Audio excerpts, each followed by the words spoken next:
大家好，我是小齐。韭菜您喜欢吃吗？小齐是非常喜欢吃哈。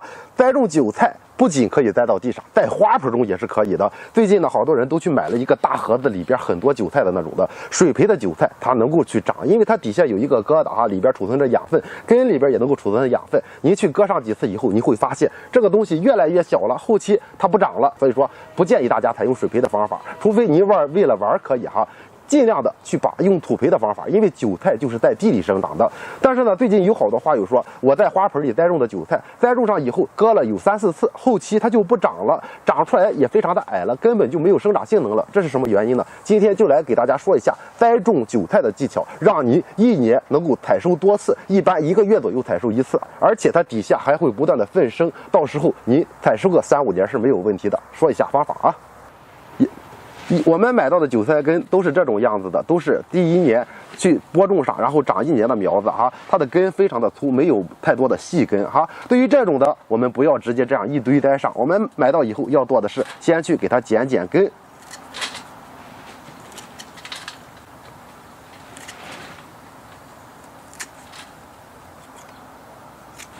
这样把根剪掉以后，它上边会快速去长新根，并且老根上也会长出一些细的根系来。这样它后期长满盆以后，吸收养分的功能才会强，因为新根才是吸收养分的根系。如果把老根栽上，它不长毛细根，这些根消耗干瘪了以后，后期影响它的生长性能。而且我们买到的都是一坨一坨的，不要直接这样栽培，我们要去把它掰开，一个一个的掰开。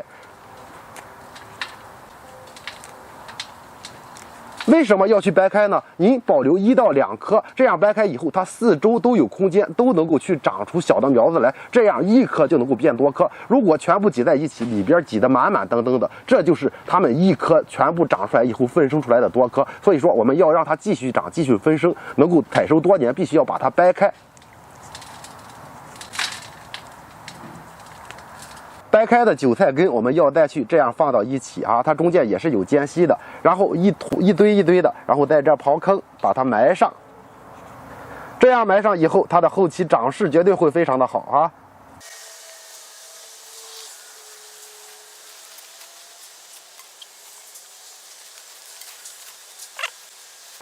这样栽种好了以后，就是直接给它浇水就可以了哈。浇水一定要浇透哈。在家中栽培韭菜，尽量的不要去吃韭菜黄哈，因为缺光的情况下，它的根系会长得比较弱，而且呢，您如果一直吃韭菜黄，后期它的根基本上没有了，而且长势也会弱了，以后您采收不了几次哈。您可以去多买点哈，一半去用韭菜黄，一半呢直接去让长绿的韭菜这样去采收。浇完水放到一个见光的地方去，这样它就能够快速出苗哈。而且呢，韭菜非常的耐寒，在北方地区也可以露天过冬哈。再来说一下收割的方法，收割的时候要从毛边上边去，这个毛边包裹着的地方不要去给它割，要从上边直接给它切下来。我们可以从它分叶片的位置往下数1厘米，1到2厘米，直接切掉就可以了。这样去割掉以后，不影响它后期的生长，而且能够采收多次。记住，在家中栽培也是要用肥料的。我们常见的羊粪、多元素的营养液，自己发酵一些豆饼、花生饼的肥水，您去给韭菜使用的话，绝对长势非常的快速，根系也好，采收的次数越多。